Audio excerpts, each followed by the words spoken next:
Long a builder of strictly, almost starkly functional utility-type vehicles, Willys adds a whole new dimension to the line with Kaiser Jeep's new 1963 Jeep Wagoneer.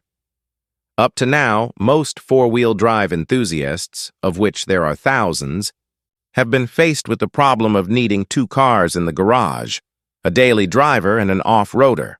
Jeep and other 4x4 vehicles are the greatest for tooling over cow trails or across uncharted deserts. But for the most part, they're either too slow or too cramped and uncomfortable for freeway cruising.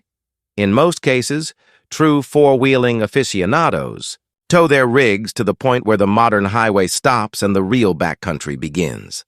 With the new Jeep Wagoneer in the garage, the other car is no longer necessary. This is one vehicle that's equally at home anywhere. The Wagoneer was loaded with just about everything offered: power steering, power brakes, automatic transmission, independent front suspension, radio and heater, plus a host of minor accessories. One other small but important accessory was the worn hubs installed on the front wheels. These enabled us, by a simple twist of the wrist, to cut out the front wheels in two-wheel drive. This means less drag, therefore better mileage as well as less wear. We were favorably impressed with the recently introduced Tornado 230 inline-six engine. This is the only single overhead cam engine, OHC, produced in America at this time, and if Kaiser Jeep is successful with it, other manufacturers might follow suit. This i6 features an aluminum head, 8.5:1 compression ratio, two-barrel carburetor, and 3.8 liters of displacement.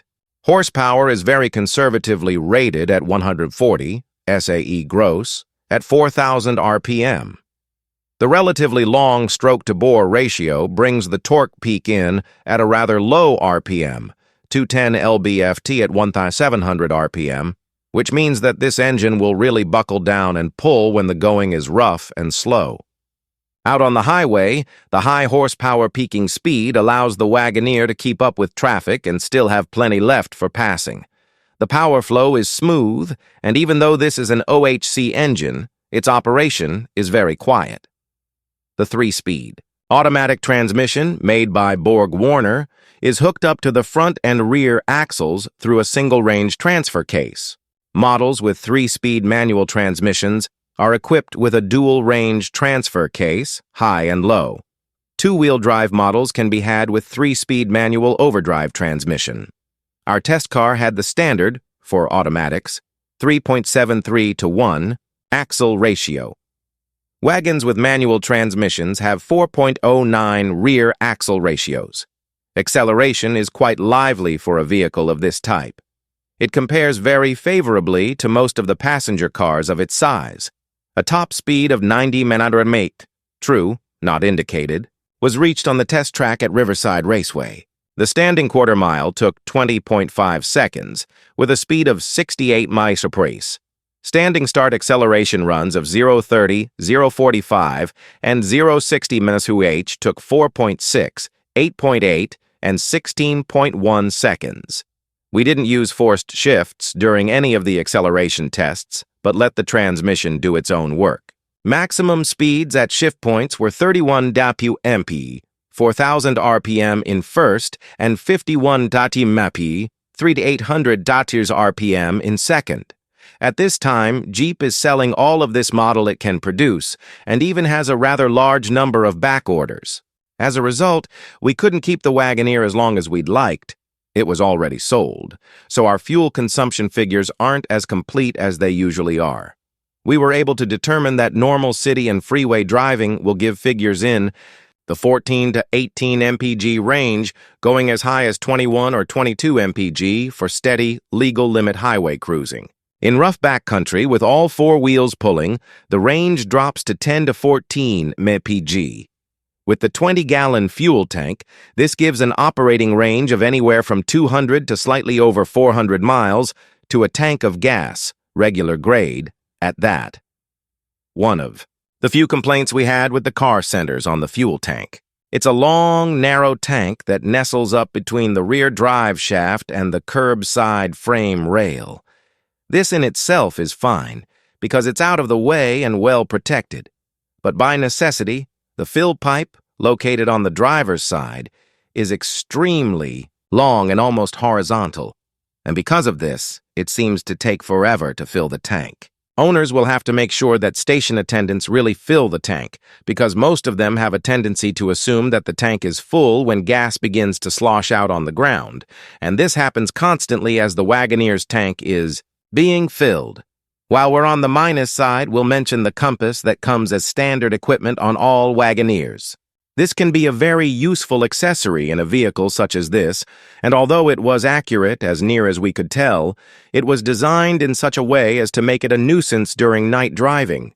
The compass light is within the unit and not shielded at all. As a result, the light shines in the driver's eyes, a perfect reflection of the compass is thrown up on the windshield, and since the light is behind the compass dial, the dial isn't illuminated and can't be read from the driver's seat. We also felt the brakes could be improved a bit. During the course of our rough country tests, we ended up on what must have been a wagon trail used by the original 49ers. It was about 50 miles long and took us up and down several mountains, through dry washes, and across a couple of stretches where the road disappeared completely. We didn't break any speed records getting through this stretch, but we didn't waste any time either, and several times we had to stop to let the brakes cool down before we could continue. On pavement, we found that they faded rather quickly. On the 0 to 60 mph stops during our brake tests. Also, when the brakes got hot, they had a tendency to lock up suddenly, and this was accompanied by swerving. Pedal pressures were neither too heavy nor too light with power assist and didn't require any getting used to. Next to the new engine, the most significant engineering advancement on the test car was the independent front suspension layout. Away, it resembles the famous Mercedes-Benz unit. Basically, it's a single pivot swing axle, but where Mercedes uses a pivot point several inches below the axle's longitudinal axis, Jeep pivots it right on the center line. Mercedes uses the low pivot to keep camber changes at the wheel to a minimum. Because the Jeep unit is used at the front, it naturally contains steering knuckles at each end, and in normal operation, there are no camber changes at the wheel.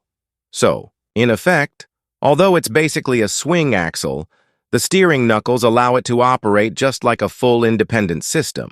The axle is the lower control arm and works with a shorter upper control arm, which is tied into a torsion bar at its inner pivot point.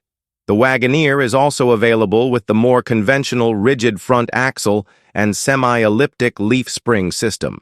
Two-wheel drive models use a tubular axle and leaf spring system or a swing axle with torsion bars.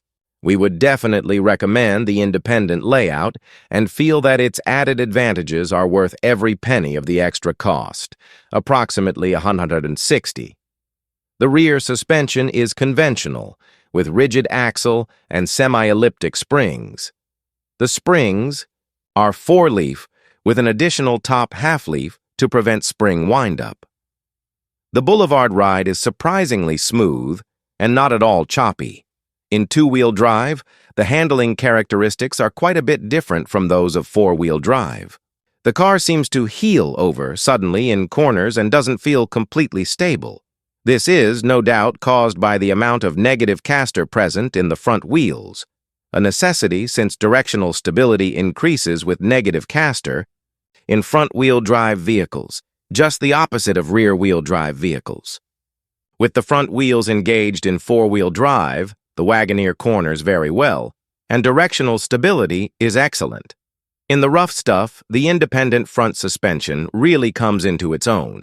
Traction is greatly improved, and it's almost impossible to get the vehicle in a position where one of the front wheels is off the ground. With limited slip differentials front and rear, the Wagoneer would be able to keep pulling even with one or more wheels off the ground. But try as we did, we couldn't get it into this position. With a straight front axle, it's a fairly common occurrence in rough country. We maneuvered through quite a few exceptionally rough stretches that would have jarred our teeth loose if it hadn't been for the front suspension. To check out the pulling, power. We took the Wagoneer where the soil was loose and sandy and went as far as we could in two-wheel drive. When it bogged down, we engaged the front wheels and the Wagoneer kept right on going. The only time we ever lost traction completely was on a real steep grade. No road. where the ground was covered with loose shale. The fact that we could go just about anywhere wasn't so surprising, because this is what you should be able to expect with 4WD. What surprised us was that we were able to do it with an automatic transmission. The transfer case is operated by shifting a single two-position floor-mounted lever. This can be accomplished whether the car is moving or standing still. A light mounted under the dash and right above the lever indicates when 4WD is engaged. A lot of quality has been built into these vehicles, and like their military forebears, they look as if they're built to last and last. The interiors are finished in tasteful colors and materials that belie the car's utilitarian purpose. 6 good-sized passengers can be carried in complete comfort, with plenty of hip, head, and leg room available for everyone. There is also plenty of cargo space, which can be increased by folding the rear seat.